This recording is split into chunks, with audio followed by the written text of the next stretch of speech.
अस्सलाम वालेकुम वरहमतुल्लाहि वबरकातुहू। दोस्तों बुरे वाला दी सब्ज़ मंडी खड़े हैं जनाब। जनाब तुहाडे सामने सब्जियां दे रेट शेयर करांगे इंशाअल्लाह।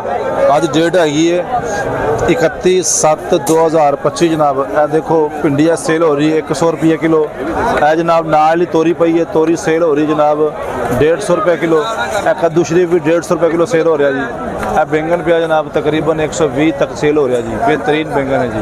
पर रवां की फली पई है जनाब, रवां की फली इतने मंडी च सेल हो रही जनाब। ये भी तकरीबन 150 रुपये तक सेल हो रही है। गोभी जनाब 160 रुपये किलो सेल हो रही है जनाब। यह वाली गोभी जनाब ये भी 100 तकरीबन 150 रुपये किलो सेल हो रही है। बेहतरीन गोभी बंद गोभी। यह दूसरी गोभी जनाब। यह जनाब देसी मिर्च 120 रुपये किलो सेल हो रही जनाब। यह टमाटर तकरीबन 80 रुपये किलो सेल हो रहा जी। यह वाला लेमन जनाब ये तकरीबन 250 रुपये जी। यह लेमन तकरीबन 300 रुपये किलो सेल हो रहा जी। अदरक पिया जनाब 400 रुपये किलो सेल हो रहा जी। अदरक 400 रुपये किलो सेल हो रहा जी। एक्स आलू जनाब 250 रुपये के 5 किलो सेल हो रहा जी। बेहतरीन आलू जी। नीली का बैंगन जनाब यह भी तकरीबन 120-30 रुपये किलो सेल हो रहा जी।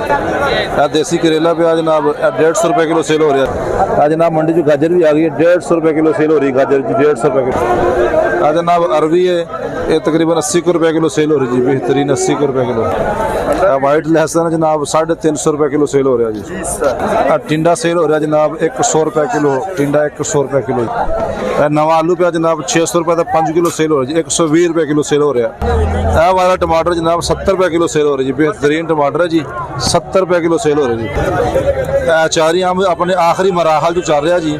500 रुपये का 5 किलो चल रहा जी अचारी आम। आलू करोडा आलू पिया जनाब 200 रुपये धड़ी। VIP बेहतरीन आलू है जी। करोडा जी 200 रुपये धड़ी है।